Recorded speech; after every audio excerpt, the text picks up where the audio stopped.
This episode of the ZuLoo Pōōdcast is sponsored by ZuLoo Inc., a benefit corporation dedicated to the goal of universal access to toilets, hygiene, clean water and sanitation through the power of social enterprise. Learn more at ZuLoo.com.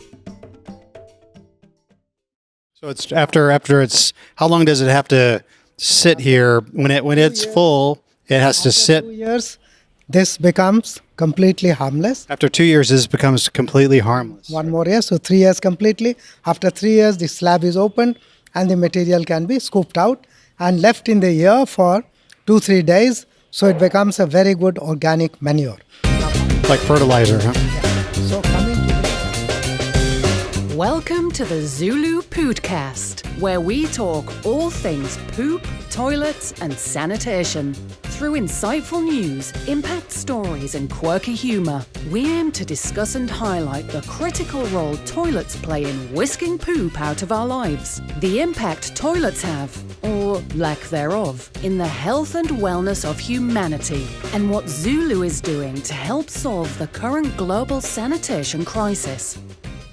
Hi, this is Darren with the ZuLoo Pōōdcast. We're here in India at Sulabh in New Delhi, and we're here with, tell me your name again.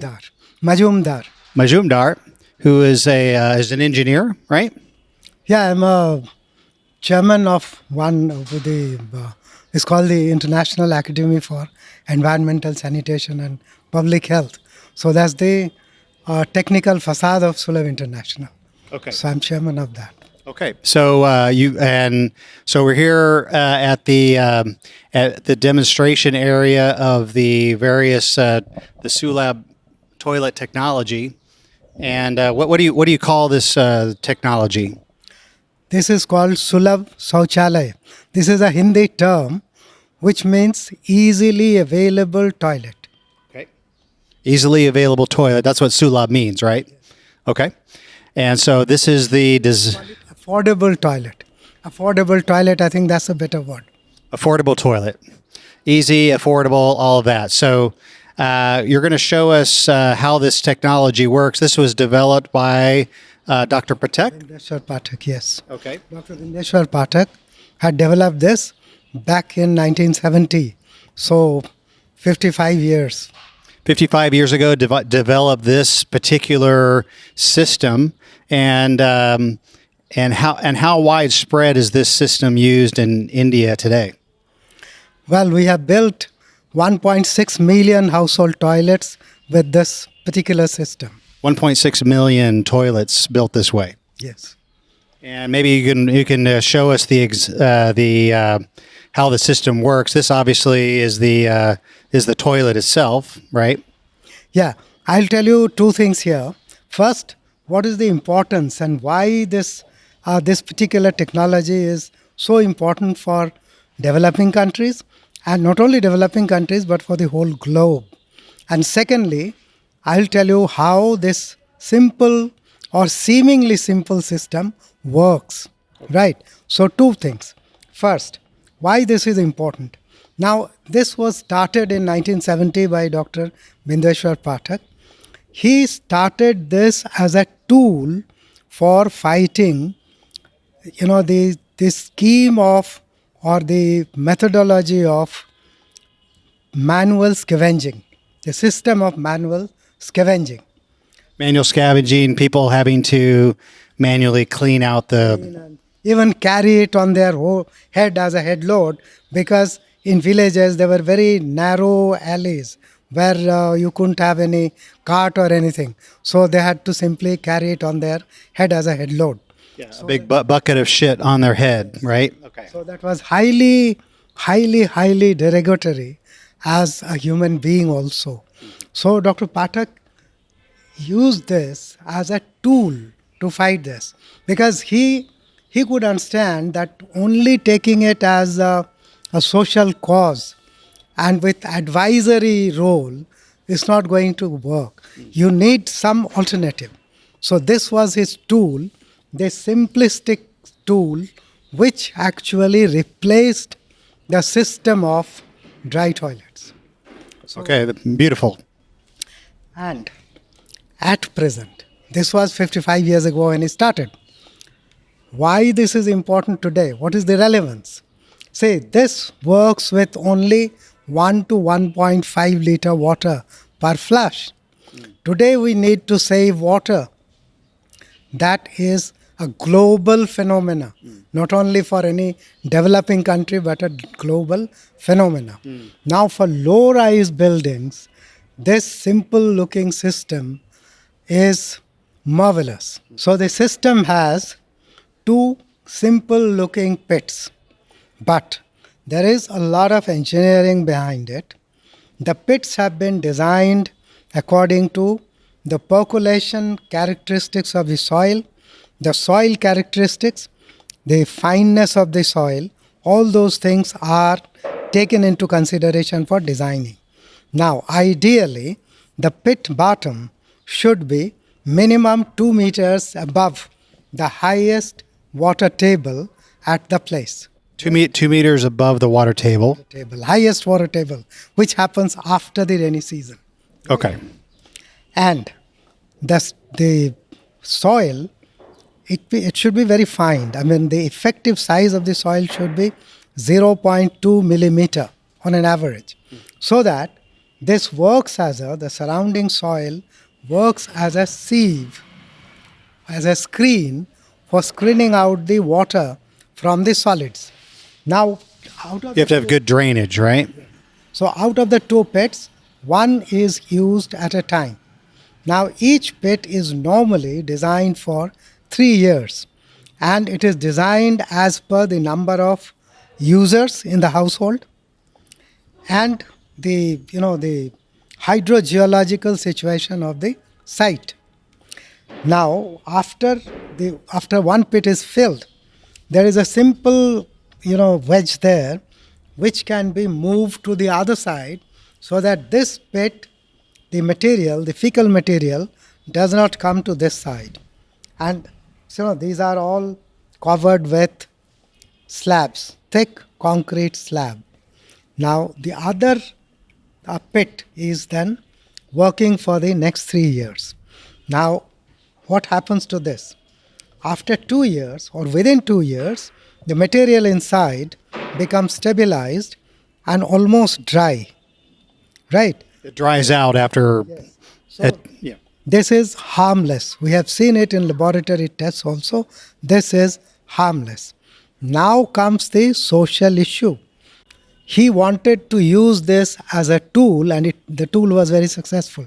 Now how this is achieved? You see, the configuration of the pit again is important. Now the diameter and the depth, they have been calculated, they have been engineered in a way that the family members or the user members can themselves hop in easily and scoop out the dry material, right? So it's after it's, how long does it have to sit here? When it's full, it has to sit. 2 years, this becomes completely harmless. After 2 years, this becomes completely harmless. 1 more year, so 3 years completely. After 3 years, the slab is opened and the material can be scooped out and left in the air for 2-3 days. So it becomes a very good organic manure. Now coming like fertilizer, huh? Yeah. So coming to the depth and the diameter. Now, you'd say that if the depth is lesser, it would be easier for someone to hop in and scoop out the matter. But this is covered with thick concrete slabs, which are heavy. Now, the wider it is, the slab would be heavier. The narrower it is, the slab would be lighter, but the depth would be inconvenient. Right. So we calculate, there is a trade-off as to what should be the ratio How wide of versus deep. yes, 5, 10 and 15 users per day. So that is the 3 standard designs we do. But yes, we can do for other sizes also. Like a couple of years back, there was a request from Ghana where we set up 7-8 demonstration toilets. And there was one request for 40 users because a number of households, they wanted to use one single toilet. So we designed for that. So this particular design we're looking at right now, this would serve how many people? This is for 5 people. A family of 5 could use this for as long as they needed to. For defecation, urination, everything, but not bathing. Bath water, kitchen water, they go separately. So this is basically what we call black water. Right, black water. Yeah. So that is how you can see this is very important globally for climate change, less water, saving water, and a big social tool for fighting manual scavenging. Manual scavenging was the driving force behind designing this, so no one had to physically, pull the excrement out of the home and carry it on their head out. But this is a safe and effective or sustainable system.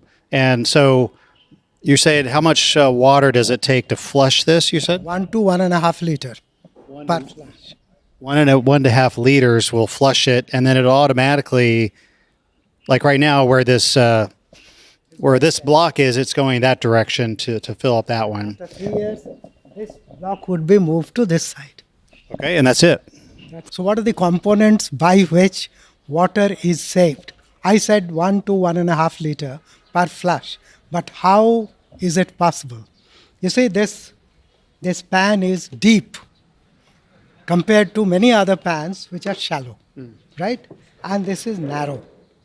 So with less water, a larger momentum More force. Yes. More force. so matter into the speed of water, and this is narrow. So a greater momentum is created. Now this comes here. Now here is the WC or water closet. So this is the water closet, right? Just a moment. So this fits here, right? This fits here. Now this actually, ye pakadiye. This is the P-trap. Ideally, we have seen that 20 millimeter water depth of water is sufficient. You see the difference of height between this inner here It's a little and higher up. this one here, here and here. Okay. This is 20 millimeter. And this is the water barrier actually. This is filled with water. As you can see, so the smell doesn't come back. Yes. So this is the water level here, but the actual barrier is this one. This is 20 millimeter. So if it is even less, with less water, the material can go. But the chances of backflow will increase. So it has been found that 20 millimeter is a good depth. Makes a balance. Okay, so this P-trap is critical. So that's how, with such little water, volume of water, it can be flushed. And these are normally pour flush. Later on, of course, cisterns with lesser volume have been developed and are available in the market also. But basically, we had developed it as a pour flush system, pour flush composting system with twin leaching pit facilities. Now what happens is, I'll just explain. You see the small holes, they are windows. Outside are the soil bacteria, which actually work on the fecal matter, urine, everything, which is a food for them. Right? Right, so the holes are critical too because I was thinking it provides drainage, but you're saying that it allows the microbes to come in. They are drainage also. So drainage also. Yes. You see, the bottom gets sealed over a period of 4-5 months. So the bottom becomes increasingly impervious. So our only hope are these windows. Right? So these windows we call honeycomb. It's like those. Like a honeycomb. Yes. So they are actually leaching out the liquid and acts as a mechanical sieve or mechanical screen, because the soil outside is fine soil. But over a period of time, as I mentioned, that this material is a food for them. So more and more bacterial colony grow over there. So over a period of time, this becomes a mechanical, biological filter becomes more effective. So that is how this is such simplistic thing, but this is so effective.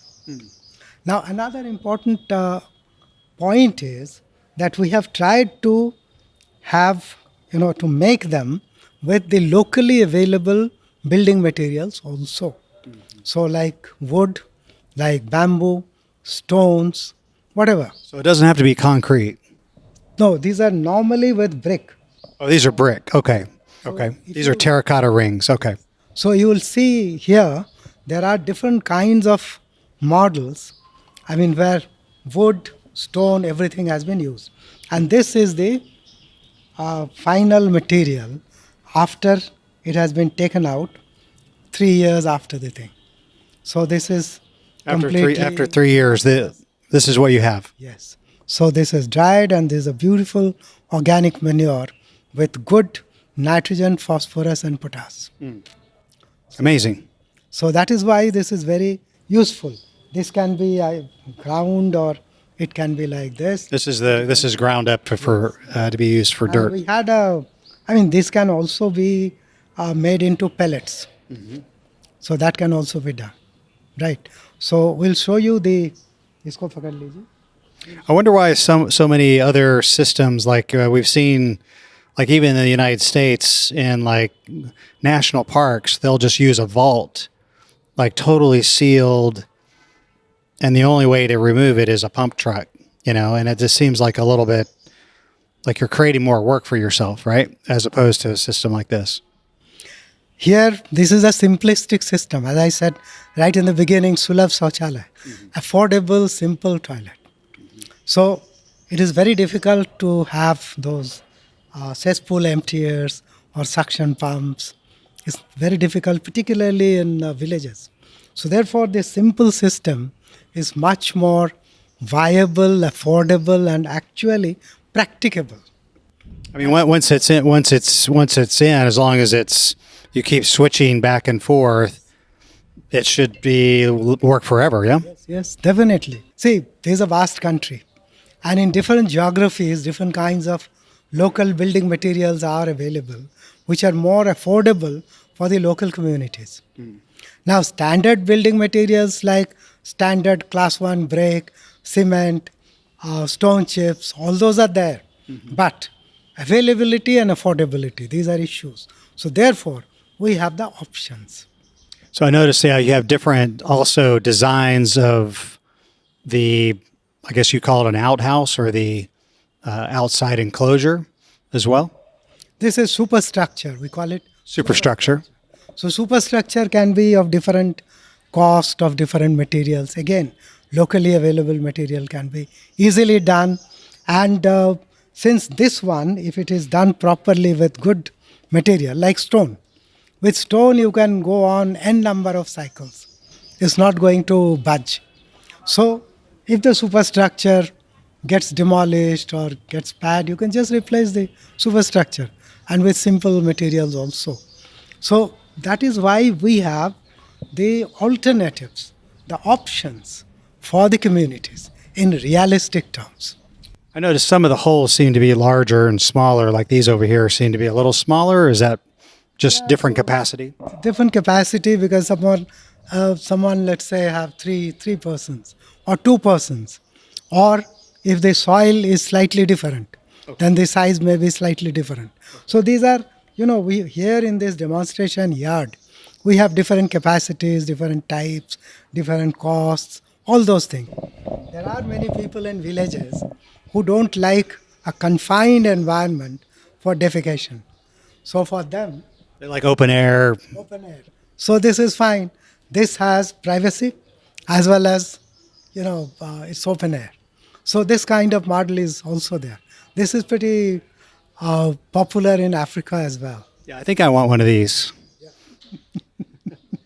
So you just walk in like that. Why don't you show that on camera? And you just step up in there, yeah?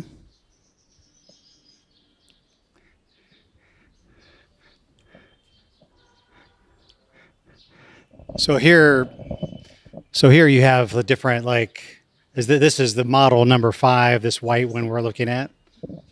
Yes. And it shows different 5-user. Okay, and so this must be the size of the cost, but you can increase the capacity by making the pits larger. In some places, for example, if one doesn't have enough space, then either the pit can be smaller or it can be of different configuration. So we have here different configurations also. Square, you see the ideal is 2 round pits with a gap of almost 1 meter or equivalent to the depth of the pit. That's the ideal one. What's the ratio? The diameter and depth is almost 1:1. Almost, not exact. 1-to-1 ratio. Yeah, okay. Almost. 1-to-1 ratio of the depth versus almost. One does, if doesn't have that much of space, then we have that one, which is a longer space, and this one is on the second here. So this one is for what kind of space? If you have a long, narrow space, then you can have this kind of configuration, but its capacity will not be as much as the ideal one. You might need to switch the pits more often? Because you see the actual surface area of the honeycombs is less than that. I see. Middle one is blocked, and this is blocked 1 feet or 25 centimeters, 30 centimeters below, and both sides also. So this partition wall goes out almost 1 feet, this side, that side, and below, so that the actual space inside is restricted. But if one doesn't have that much of space, you have no other option. Right. Because toilet is a must. Correct. Its configuration, etc., can be calculated, can be worked out, and the best possible solution can be done on the ground. So then this one over here is just a different. This is probably looks like the smallest model you could probably build. Yeah. Yes. So here, the seat is built right on the middle partition. So of course there would be a little difficulty in either one has to have a prefab superstructure which can be removed when they hop in, or it would be difficult that way. So one has to. Normally, we would prefer to have a prefabricated structure which can be at least partially opened so that one can easily hop in. So this is like a very, very tight footprint here. Yes. Okay. So basically, you would see that the idea of Dr. Pathak was to provide a facility which is affordable for different class of people with different financial affordability. But the system which has evolved out of it, it really is so important even today, is so relevant today for water scarcity and for climate change. So that way this is going to be a very important thing, not only for developing countries, but for developed countries as well. Yeah, I guess so. I see this could be really applied to really any culture or any system. Yes. And the superstructure is just going to be a matter of preference. Like this pink one over here is just for like an urban area. It can be anything. Okay. In fact, in some places nowadays, for the last 10 years, there have been experiments to use waste plastic boards for making them. Some people put solar PV, those solar SPV sheets over there. Okay, solar panels on top? Panels on top. Okay. So these days different models can be made. But the basic Sulabh Sauchalaya is there. And I believe it would be there for many, many years to come. Yeah, it's just amazing something so simple could be have such an impact. Yeah. Okay, so what are we looking at here? Here, they were actually experimenting with its mechanical strength and durability. So this is there for almost, November 2007. So Almost 20 years, 18 years. So they took the dried manure and they sculpted this out of it. The toilet, the stabilized fecal matter from Sulabh Shauchalaya. Okay. They made this, and they also made these balls. And these balls are very strong. You can just put them on the, yes. Yeah, that is pretty tough. You see, the learning is that even this material can be there for a long time, and its mechanical strength also can be improved to quite a lot. So if you drop the ball, it's not breaking. So if this got wet, would it disintegrate or would it? Same thing with a binder. Okay. Same fecal, stabilized fecal matter from Sulabh Shauchalaya with some binder. So you could actually build something with this. That's what you're saying. So they have shown that this can be mechanically strong as well and durable. From 2007, this is going on. That's amazing. And it has not degraded. So we can see net to wrap up that Sulabh Shauchalaya is very affordable. It was, it is, and in future also it will be. And the related experiments and research has shown that this can be very useful as such. And it can be a really a affordable system for majority of population, not only of India, but the Indian subcontinent and maybe in other countries also. Specifically those who use water for self-cleaning or soft paper. If they want hard paper or something else, then it's difficult. Then the water closet gets choked. So you're saying if somebody used toilet paper, That's fine. it would still work. Oh yes, it Not a works. problem. It works very well. Yeah, that's good to know. You have the prices listed here. Like how many?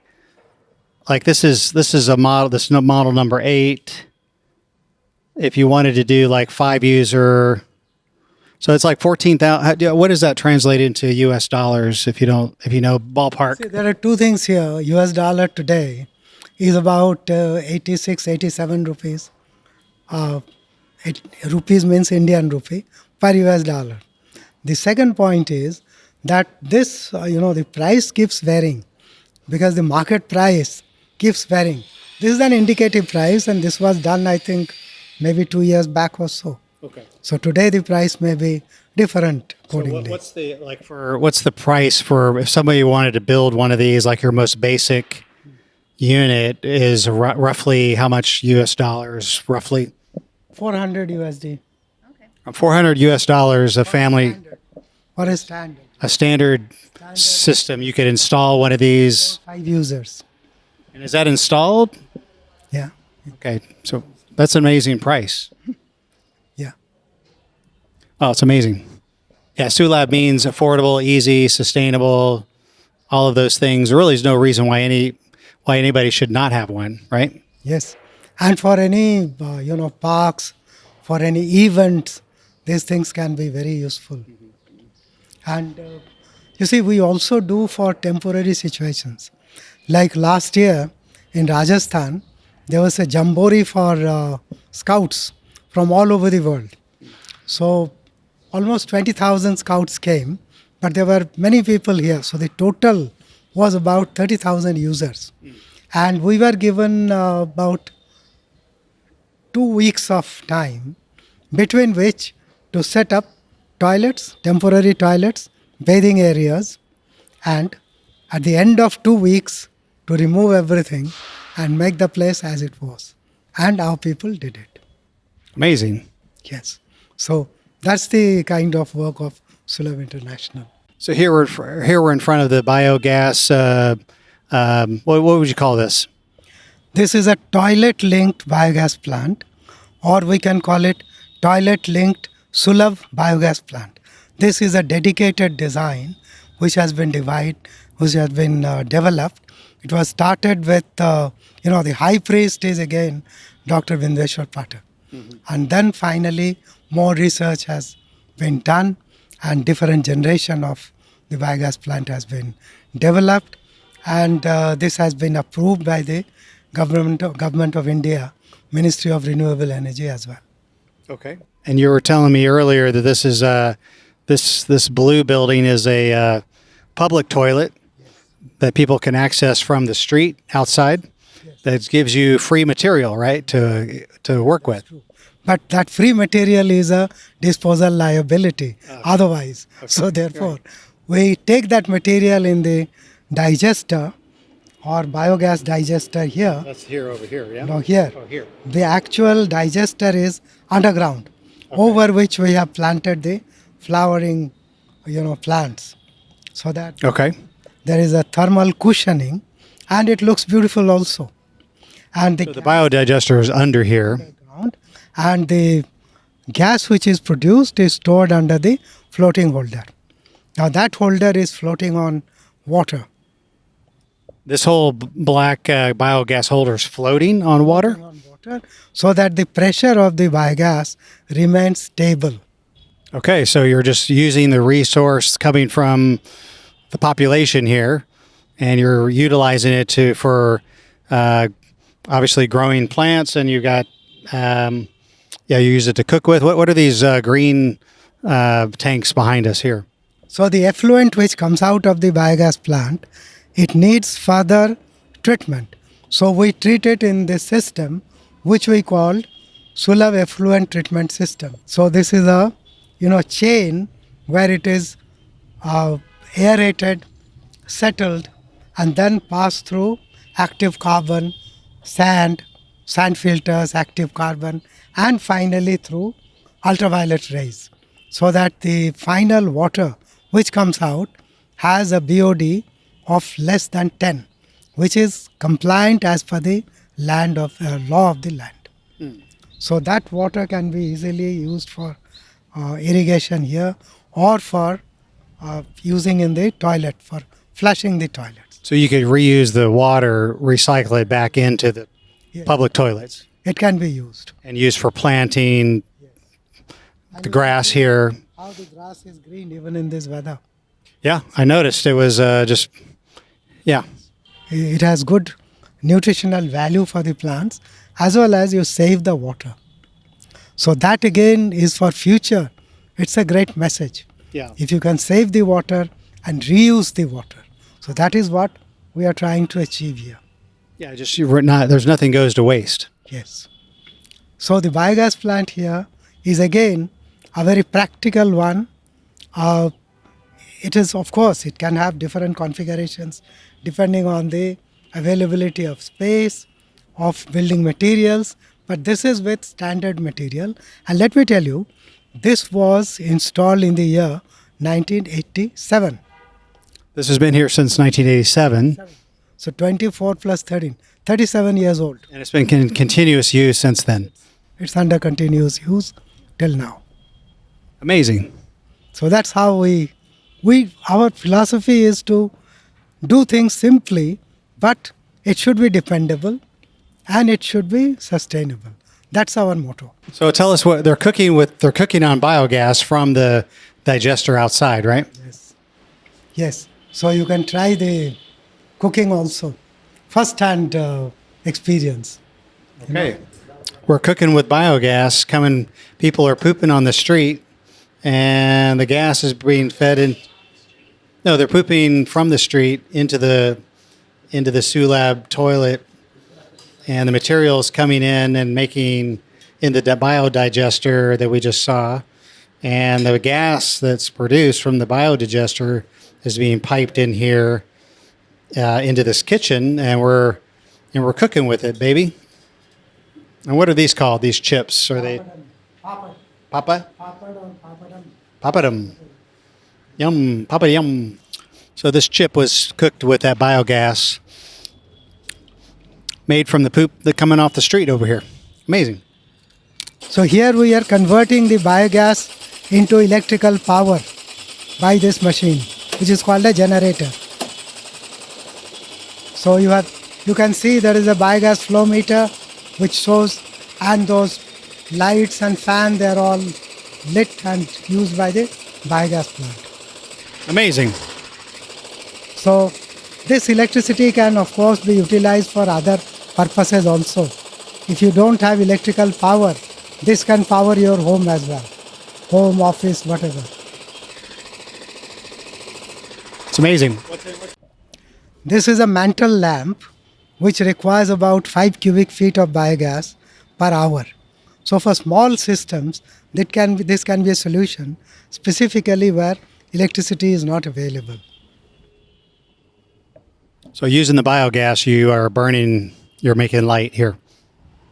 These are actually incandescent lamps. Mantle lamps they are called. Run on this biogas. They are run on biogas here. Amazing. Well, we're so great to meet you, and thank you for coming on the Poodcast. And we're excited, so grateful for Sulabh and everything you guys have been doing to help solve the world's sanitation crisis. So, thank you. Thank you so much. You are most welcome, and it's a pleasure interacting with you. Thank you for listening to the ZuLoo Pōōdcast. Follow us on social media at our links in the show notes below.